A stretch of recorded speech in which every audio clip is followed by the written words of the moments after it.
Do you want to be a better dungeon master? Me too. Today, I'd like to talk about clean procedures. Namely, what are they? What problem does Dungeons & Dragons 5th edition have with them? And what do I do to solve those issues? Let's start off by talking about what is a clean procedure. I first came across the idea of clean procedures while reading The Alexandrian, a blog by game designer and game master Justin Alexander. In his blog, Justin spends a lot of time describing the importance of game structures, substructures, and providing clean procedures by which to run these things at your table. A game structure, for those of you who may not know, is the core conceit of the game. Essentially, it's how the game is intended to run, and substructures all kind of spin off from that core structure. So an example for 5th edition Dungeons & Dragons would be the game structure being the core conceit that the Dungeon Master presents a scenario to the players. The players then describe how they interact with that scenario, and the Dungeon Master then provides the results of that interaction. A substructure in 5th edition Dungeons & Dragons would be combat. Combat takes that core conceit, that core game structure, and adds a little bit more into it, such as initiative and movement, actions, bonus actions, reactions. That's a substructure. Now, many of us are familiar with the clean procedure of combat. The books go over it in great detail. You roll initiative to decide the turns. Then, in order of those turns, you decide who is going to go, and then when it gets to that person's turn, they decide what they're going to do. They describe the action, the Dungeon Master soaks in that information, describes the reaction, then moves on to the next turn. This continues on and on until the combat is over, either by one of these sides being defeated, or somebody needing to go to the bathroom and everyone deciding that this is a slog and they don't want to finish it. There's a lot of ways to end combat. Either way, this is an example of a clean procedure. We know how combat works. Now, clean procedures are extremely important in the game because they allow you, the Dungeon Master, to keep things running smooth. So that way, when a new type of scenario rises up, you know how to manage it. Dungeons & Dragons 5th edition, though, has a slight problem with clean procedures. Namely, they're missing a lot. Before I jump into the problem with 5th edition Dungeons & Dragons and clean procedures, I do want to give a small disclaimer. I love Dungeons & Dragons 5th edition. I think Wizards of the Coast has, for the most part, created a pretty darn good product. It just has a few issues that I think need to be addressed, one of which being clean procedures. The problem with Dungeons & Dragons 5th edition and clean procedures is, namely, they're missing a lot of them. Dungeons & Dragons 5th edition describes the game as being built on three main pillars. These pillars are combat, social interactions, and exploration.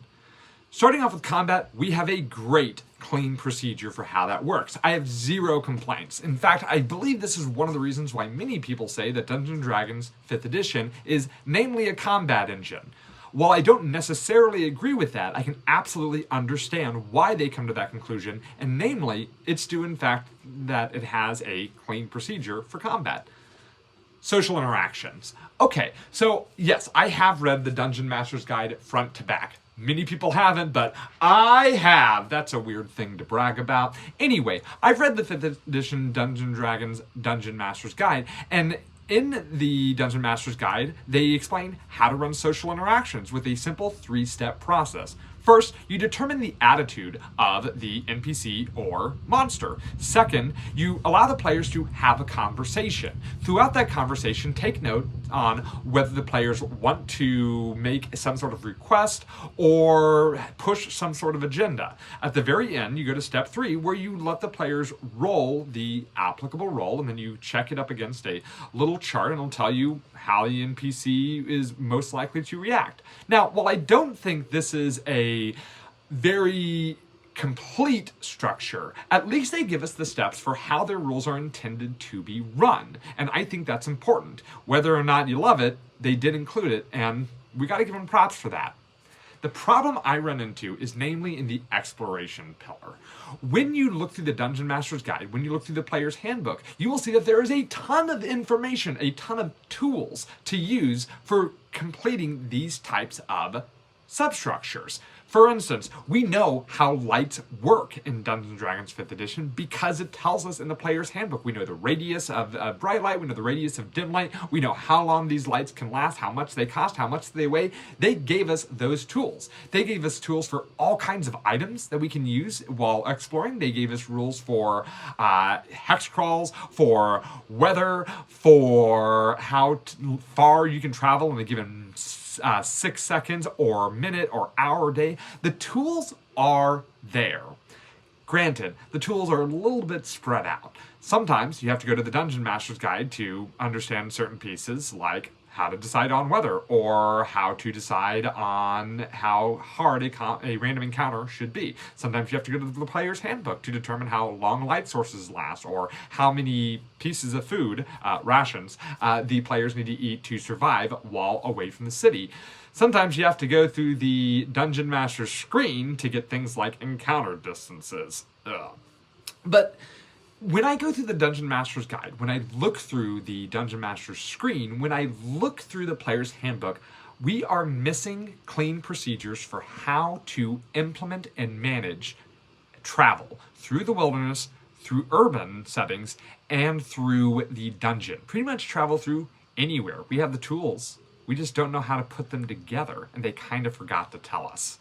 Now, for those of you old school players, this may seem like second nature to you. Why even have to explain it? Heck, at one time, I talked to Justin Alexander on one of his Twitch streams, and I asked him, will you be providing a clean procedure for dungeon crawls? His answer, that's something that everybody knows. I don't see the reason to go over it. And that hit me like a hammer, because I've been playing Dungeons & Dragons since 3rd edition. 3rd edition, 3.5, 4th edition, and now 5th edition. And you know what's funny about it? Is I don't remember ever seeing that clean procedure. Have Wizards of the Coast really not included those types of procedures in the past 15 to 20 years? That's possibly mind-blowing. But again, I get it. It's a structure that a lot of people understand, a concept a lot of people who've been playing the game for a very long time already understand, so why re-explain it? The thing is, there's a lot of new players out there, and while I'm not going to say that I'm a new player, I've been dungeon mastering for well over 20 years now, I may still be considered new in this aspect because I didn't even realize these things existed. And to me, that's a problem. Not only is that a problem, but it's something that I had to put in my own work to be able to fix. And let me tell you, I think I've come up with a pretty good solution. So after reading the Alexandrian, I decided that I needed to start implementing some of these clean procedures into my game. But first, I had to make a clean procedure for dungeon crawling and for wilderness exploration. And I got overwhelmed. There are so many different tools that the Dungeon Master's Guide and the Player's Handbook provides. I decided I couldn't do it on my own. I started reading blogs, I started reading through Twitter and other various social media accounts, and I could not find anybody who had a straight answer to give me for the clean procedure. Namely, a lot of them didn't even know what I meant by clean procedure. But what I did see over and over and over again was that other games had these clean procedures. Other games provided a good example. Now, when I say try other games, and I am, try other games. When I say this, I do not mean abandon 5th edition. It's a bad game. You should go play something else. What I'm saying is, hey, if a game that you love is missing something, go look to other games for inspiration. So I started looking at other games, and I started to realize that some of these games had kind of a common theme. And that theme is, we really liked this one game over here, but there's something about it that didn't jive, so we created this game as the answer. The answer that I decided to land on after looking through a number of other 5th edition clones and other versions of Dungeons & Dragons or Dungeons & Dragons clones was Old School Essentials. Old School Essentials by Necrotic Gnome is a fantastic retro clone of BECMI, the older version of Dungeons & Dragons. And one thing that I think Old School Essentials does very well is providing us clean procedures. So to give you an example, I want to take you to page 108 of their Classic Fantasy Rules Tome. On page 108, I see Dungeon Adventuring, and the very first thing I see is the sequence of play per turn. Step 1, check to see if there are any wandering monsters. Step 2, check to see what the party decides to do when in a given scenario or in a given area. Step 3, description. Describe what happens as a result of those actions, and if there are any monsters that are encountered, what they do. Then, at the end of it, step 4, end that particular turn. I think it's great. It's genius. It's simple. It's effective. I should have been able to come up with it on my own. I wasn't, because there's just so much to go through. We can't be expected to do everything as Dungeon Masters, and that's what we expect the Dungeon Master's Guide to do for us, to be able to give us these answers. And 5th edition, I think, dropped the ball a little bit. But that's okay, because Old School Essentials picked it right back up, at least for me. So I go to the page about Dungeon Adventuring, and in the very next page I have Wilderness Adventuring, with the exact same type of advice. This is exactly what I was looking for. Now, I did look through the game, Old School Essentials, and I ultimately decided that the game as a whole wasn't for me and my table. This is not to say I won't ever try it. I think it's a really delightful game. It's just not what is going to work currently for me and my table, but I absolutely am going to harvest it for ideas that I can use at my home game.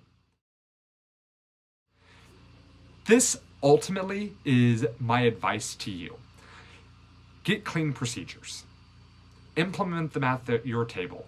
And if you don't find a clean procedure for what you want, go find it somewhere else and bring it back. Because in the end, no one's going to be kicking down your door for not following the rules, or lack thereof, straight to the letter. Jeremy Crawford doesn't have you on speed dial waiting to see if you're playing the game the right way. No, you're responsible for the games at your table. You're responsible for making sure that it runs efficiently, smoothly, fun. So, borrow from other sources. Get your advice from anywhere you can and make the best game that you possibly can. And in my advice, that starts with clean procedures.